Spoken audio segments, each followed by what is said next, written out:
Dito guys, nakita ko na naman si Stars na nasa top global. Syempre, wala nang bago dyan. Palagi naman nasa top global yan eh. Sinilip ko lang yung base niya para makita kung anong troops yung ginagamit niya. Last season kasi Meteor Golem yung ginamit niya eh. Pero ngayon, eto na pala yung troops na ginagamit niya. Dragon Attack na may kasamahang Dragon Rider. Tapos yung spells na pinapares niya dito, siyam na totem spell. So nung bago pa lang lumabas ang Town Hall 18, nakita ko na talaga tong strategy na to. Kaso nga lang hindi ko talaga ginagamit dahil malakas yung Meteor Golem. Pero ngayon parang gusto ko talaga siyang subukan. Kasi alam nyo naman, halos hindi talaga ako gumagamit ng mga air attacks. Madalas kasi ng mga ginagamit ko, Fireball Rocket Balloon, Fireball Meteor Golem, Fireball Super Witch. Tapos nitong nakaraan, sinubukan nga natin yung Super Bowlers. Kaya dito sa Classic War namin ngayon, Dragon Attack naman ang susubukan nating gamitin. Kumbaga para mapag-aralan din natin lahat yung iba't ibang klase ng troops composition. Para hindi tayo palaging Fireball Rocket Balloon o kaya Fireball Meteor Golem. Para pag nagtagal, alam na natin gamitin lahat yung iba't ibang klase ng troops. Depende sa base ng kalaban. Kaya dito nga guys, tara, unang banat simulan ka agad natin. Gagamit nga tayo dito ng Dragon Attack with Totem Spells.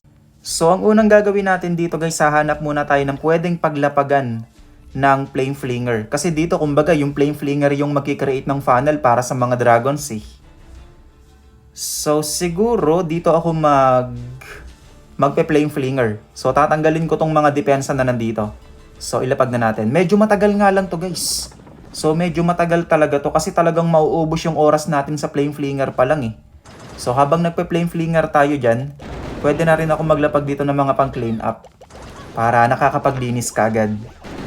So ang trabaho ng Flame Flinger, tanggalin itong mga depensa na nasa tabi.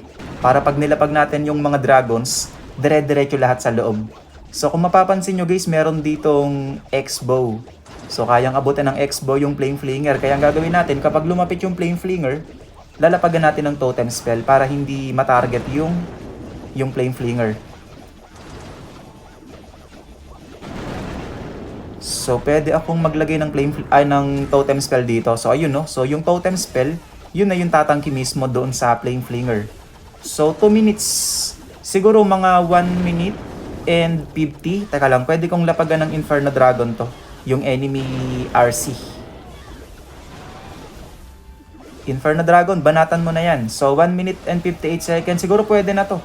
So, ilapag ko muna dito yung Archer Queen. Naka-giant arrow si Archer Queen para ma-activate yung mga Invis Tower sa gitna. Tapos, ipaglalapag ko na rin dito yung mga dragon. Bali, ililate ko lang ng konti yung lapag ng mga Dragon Rider. Yung Minion Prince, isama na rin natin. Yung BK, mamaya na to. Dito yung BK pala sa labas. So, mga Dragon Riders, ipaglalapag na rin natin. Tapos, yung mga Rocket Balloons, kumbaga, pang ano lang to eh. Pang support lang sa back end. Siguro i-freeze ko muna itong Air Sweeper. I-rage ko na din dito, then Warden ability gamitin ko na. So lagyan ako ng Totem Spell dito para sa King. Totem Spell, Totem Spell. Yung Skeleton Spell pwede ko siyang gamitin pang distract dito sa Monolith. Siguro i-overgrowth ko muna to. Sige, King ability gamitin ko na. Isa pang Totem Spell dito guys, pang distract ulit doon sa mga defense. Grabe guys, tingnan nyo oh. Hindi makaporma yung mga defense dahil doon sa Totem Spell. Sige, isa pang Totem Spell dito. Eto, pwede ko nang ilapag dito yung isang Inferno Dragon. Tapos, Minion Prince ability nga guys, meron pa eh. Ilagay na natin dito yung Rocket Balloon, yung Baby Dragon. So, lagay tayo ng isang Totem Spell dito. Minion Prince ability, natapon sa labas. So, take note guys, yung Totem Spell, pwede rin niyang matangkihan yung Air Def. Kaya grabe talagang sobrang solid. Sobrang solid na pangtangke yung Totem Spell. Kaya anong nangyayari kapag nasa gitna na yung mga dragons, lapag-lapag ka na lang ng Totem Spell para mas lalong tumagal yung mga dragons mo. So yun nga guys, unang banat, naka 3 star kagad tayo dito. Grabe yung Totem Spells guys, napakalakas tumangke. Napakakunat kasi niyan eh. Kaya anong nangyayari dito, kapag nasa gitna na yung mga dragons mo, lapag ka na lang ng lapag ng Totem Spell para hindi ka agad maubos yung mga dragons mo. Kaya kumbaga parang hindi siya masyadong mahirap gamitin. Kasi kapag nasa gitna na yung mga dragons, yung Totem Spells na lang ang iintindihin mo kung saan mo ilalapag yung mga Totem Spell. Siya nga pala guys, kung meron kayong bibilin sa shop katulad ng Gold Pass, Magic Items, Skins, or Scenery, ay pwede kayong mag-support ng creator. Ang creator code ko po ay June at pwede nyo rin akong support dito. Malaking tulong po yung support nyo sa akin para mas makapagpatuloy pa sa paggagawa ng mga content. Kaya maraming salamat po kaagad sa mga magsusupport at lalo na po sa mga patuloy na nagsusupport. So next banat natin guys, dito naman tayo sa base ng number 4. So, i-check muna natin yung base niya. Flame Flinger. Saan tayo magpe-Flame Flinger dito? Siguro guys dito. Kahit saan dito sa dalawang to. Siguro dito na lang. Ilalapag ko dito yung Flame Flinger. Tatanggalin ito. Ricochet Cannon. Scatter Shot. Eto. So, pag natanggal na yung mga kalat na nandito, tsaka natin ilalapag dito yung mga dragon. Dire-diretso papuntang Town Hall. So, tara. Let's go. Pangalawang banat. Subukan ulit natin. So, check traps tayo guys. Baka may mga Tesla dito. Okay, wala. Then, Flame Flinger na tayo. So, siguro yung oras, kahit siguro 2-minute mark, pwede nating antayin yung Flame Flinger hanggang 2-minute mark. Basta, kailangan lang munang makakuha ng magandang value yung Flame Flinger. So, pwede na rin ako maglapag dito ng Archer habang nagpe-Flame Flinger tayo dyan. Kasi, talagang ang tagal. Ang tagal sa oras ng Flame Flinger. Kailangan talaga natin yan antayin. So, meron ditong Enemy Queen. Pwedeng matarget ng Enemy Queen yung Flame Flinger natin kung sakali. Tanggalin ko na pala tong Baby Dragon. Ay, itong Bomb Tower gamit yung Baby Dragon. Para yung Flame Flinger, dediretso na sa Scatter Shot. So, lagay ako dito ng Totem Spell. Dapat pala may Headhunter, no? Wala akong dalang Headhunter eh. So, kailangan ko pa ng isang Totem Spell dito. Dapat, tama guys, dapat may dala akong Headhunter. So, matatarget na ba ng Archer Queen yung Flame Flinger? Pero kahit matarget na yung Flame Flinger, okay na siguro yung value na yan. Sige, sige. So, pwede ko nang ilapag dito yung Archer Queen. Tapos, ilapag ko na rin dito yung mga Dragon, yung Warden, yung Minion Prince, yung BK sa labas, yung Dragon Rider, isabay na rin natin. So, lagyan na tayo ng Totem Spell dito guys, pang distract. So, ano yung bantay? Wala nga pala tayong Poison Spell dito guys. Kaya okay lang kahit hindi na natin problemahin yung bantay. Warden ability siguro gamitin ko na. I-freeze ko muna itong Air Sweeper. I-rage natin dito. Tapos, Totem Spell. Yung BK ability gamitin ko na. I-overgrowth ko muna ito para yung mga troops natin dito lahat pupunta. So, may mga totem spells pa tayo dito guys ha. Tapos, meron pa tayong Rocket Balloon, meron pa tayong Inferno Dragon. Lagay tayo ng totem spell ulit dito. Ito, Rocket Balloon, pwede natin gamitin yan dito sa Air Depth. Rocket Balloon. Yung Minion Prince ability, wait lang, mamaya ko nagagamitin. So, lagay pa tayo ng totem spell dito. Minion Prince ability, sige, pwede na to. Tapos, dito, Inferno Dragon. So, lagay tayo ng totem spell dito. So, teka lang ha. Yung Bakulaw, buhay pa, tsaka yung Archer Queen. So, lagay pa tayo ng isang totem spell dito. Yung mga pang clean up natin, pwede ko nang iwan sa labas. Etong skeleton spell, makakatulong pa siguro to. Ilapag natin dito sa Ricochet Cannon para hindi matarget yung Archer Queen. So, tingnan nyo guys. Yung lapag natin ng troops, parang medyo late na. Parang 1 minute and 50 seconds mark ata. Pero ayun no, umabot pa rin. So talagang kailangan lang talaga natin bigyan ng time yung Flame Flinger para makakreate ng funnel doon sa mga dragon. So grabe, malakas din guys. Teka, lipat tayo ng account. Next. So ganun ulit ang gagamitin natin ha. 3 base na lang yung natitira sa kalaban. So ganun pa rin ang gagamitin natin dito guys. Kailangan ko lang gumamit ng Power Potion kasi hindi pa max yung Dragon Rider. So number 3, i-check natin itong kasunod na base ng kalaban. So saan tayo magpe-Flame Flinger? Pwede siguro dito. Malaki yung matatanggal ng Flame Flinger dito eh. Kayang tanggalin ng Flame Flinger yung mga depensa na nandito oh. Walang makakaabot sa Flame Flinger. Tapos yung Archer Queen at King, dito ko ilalapag. Yung mga dragons dito sa gitna. Dire-diretso sila papunta dito sa gitna ng base. Okay, tara. Ganun na yung gagawin natin. Let's go. Banat. Pangatlo. So, check traps. Baka may mga Tesla dito. Okay, then, Flame Flinger. So, antayin lang natin na matanggal siguro ito. Itong multi-archer tower. Tapos, dito pwede na ako maglagay ng archer para nakakapaglinis ka agad. Ay, may Tesla doon. Sige, mamaya na yan. Basta, kailangan muna nating tanggalin itong mga kalat na nandito. Dito, hindi na ako gagastos ng totem spell sa Flame Flinger kasi wala naman makakaabot sa Flame Flinger dito eh. Mas maganda pala guys kung matatanggal pati yung air def. So, dito pupunta yung Flame Flinger mamaya. Siguro antayin kong matanggal tong air depth. O kaya hindi, dito ko na lang pala ilalapag yung mga troops. Para paglapag nung Flame Flinger, para paglabas nung laman ng Flame Flinger, doon na dediretso sa kabila. Sige, ganun na lang. Eto, pwede na to. So, yung Archer Queen, ilapag ko na dito. Tapos, ay, hindi ako nakagamit ng Power Potion. Sige, di bale, okay lang siguro. Dragon Rider lang naman yung hindi max dito eh. Warden, Minion Prince, Dragon Rider, Totem Spell. Naku, na-target yung Flame Flinger. Ay, rage yung nalaglag. Nagkamali ako dun. Sige, di bale, okay lang yan. Natapon yung rage dito, pero okay lang. Napakinabangan pa rin naman. Napakinabangan pa rin ng mga dragon. Warden ability kailangan ko nang gamitin. Namumula na yung buhay ng ibang mga dragons. Totem Spell nga ako dito, guys, pang distract doon sa bumabanat kay Queen. Tapos, i-overgrowth ko muna siguro ito. Ito lang yung Fire Spitter lang. Totem Spell. Sige, lapag ako dito ng Inferno Dragon. Minion Prince ability gamitin ko na. BK ability gamitin ko na rin. So, lagay ako ng Skeleton Spell dito guys, pang distract sa enemy RC. Grabe, ang dami ko pang Totem Spells dito. Lapag-lapag natin. So, dito isa pang Inferno Dragon. Rocket Balloon. So, meron pa akong 4 na Totem Spells. Grabe guys, walang kahirap-hirap yung atake. Sige nga, lagay nga tayong Totem Spell dito pang distract sa Fire Spitter. Wala na. Matik na to, lista na naman to. Ang dami pa natin natitirang troops. Freeze natin to. Yung 3 Totem Spell hindi na magagamit.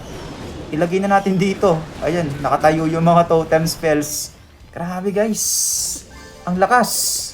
Teka, isa pa. Kuha pa tayo ng backup. So, banatan na rin natin yung base ng number 2. So, i-check muna natin kung saan tayo magpe-Flame Flinger. Dito kita ko na. So, dito ako magpe-Flame Flinger. Tanggalin ko yung IT. Tapos, papasukin ko yung mga troops doon sa gitna. So, sige, tara. Pang-4 na banat. Let's go. Grabe, lakas nito Parang ito na yata yung gagamitin ko sa Legend League ngayon So, lapag lang tayo ng balon. Baka may Tesla doon sa loob. Then, Flame Flinger. Ayun, may nanonood din palagi sa akin Siguro pinag-aaralan niya rin tong troops na to. Ako, first time ko lang din gumamit netong troops na to. Pero grabe talagang ang lakas. Parang eto na nga yung gagamitin ko sa Legend League bukas. Antayin lang natin na matanggal yung IT. So, pagkatanggal ng IT, sana dito pumunta yung Flame Flinger. Dito. Yun, buti dito pumunta. So, mahaba pa naman yung oras. Take note guys, 2-minute mark, sakto. Kahit umabot yan ng 2-minute mark, okay lang. Kasi mabilis naman yung mga dragons Basta kailangan lang muna makakuha ng Flame Flinger ng malaking value. Eto, lagay na ako dito ng Archer para makapag-clean up ka agad. Eto, pwede na siguro to guys. So, lapag na ako dito ng Archer Queen. Dragon. Tapos, Warden, Minion Prince, BK, Totem Spell guys, pang distract. Totem Spell ulit, Dragon Riders. So, isa pang Totem Spell dito. I-rage natin sa gitna, then Warden ability. So, lapagan ko nga ng Rocket Balloon yung Monolith. Then, i-overgrowth ko muna siguro itong Fire Spitter. Para hindi siya muna makasakit doon sa mga troops. Lagyan ako ng Totem Spell dito. Ikakalat-kalat lang natin yung Totem Spells. So, yung Inferno Dragon, mamaya ko na to gagamitin. Minion Prince, ability, ngayon na. Lagyan tayo ng Totem Spell dito pang distract sa enemy Queen.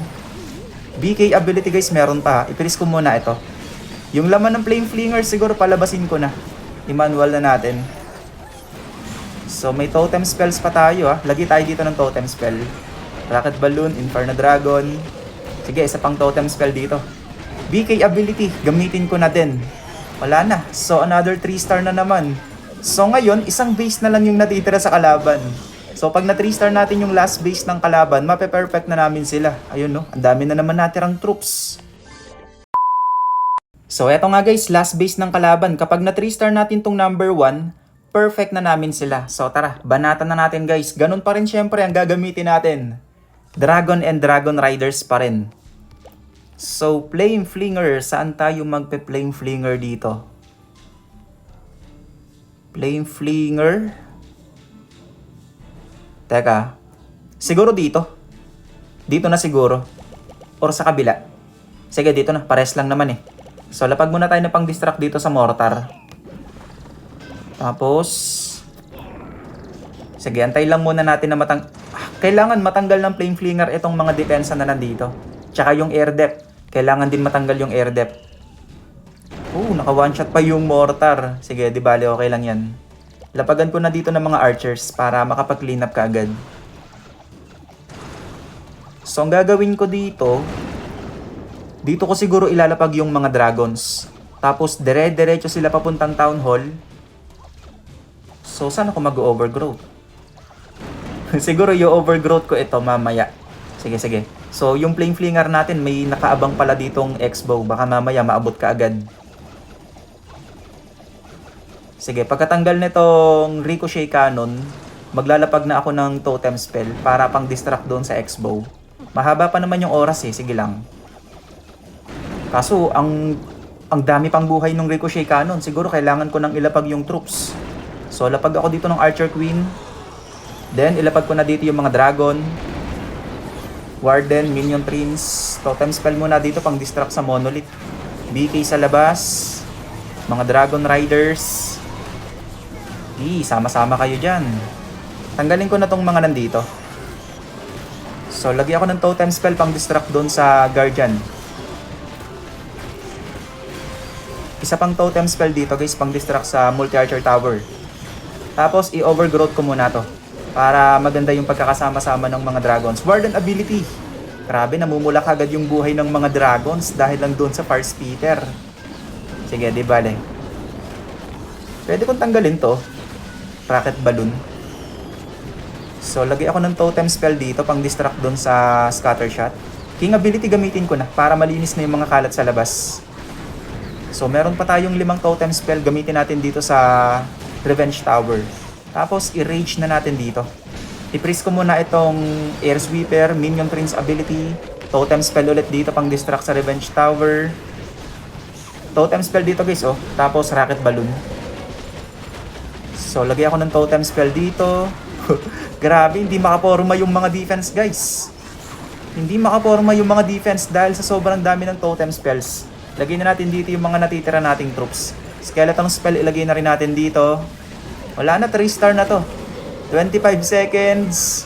Ilagay na rin natin dito yung last na Totem Spell natin at wala na, 3 star na to. At ayun na nga guys, nakalimang 3 star tayo dito gamit itong Dragon Attack with Totem Spells. Pero guys, aminado ako dito na parang hindi ko pa talaga gaanong kabisado itong troops na to. Kasi alam nyo naman, first time kong gumamit nito simula nung lumabas ang Town Hall 18. Kaya kumbaga, ramdam ko talaga na parang madami pa akong kailangan i-improve dito sa atake na to. Katulad na lang ng paglalapag ng Totem Spells. Madalas, nalilate pa yung paglalapag ko ng Totem Spell. Pero di bale okay lang yan. Hindi naman talaga natin yan makukuha sa isang subok lang. Kaya kung pwede, edi practicein natin ang practicein hanggang sa makuha natin. Bale, ito na nga pala guys yung naging result ng laban namin. Natapos nga yung laban namin sa score na 150 to 118 at kami ang nanalo.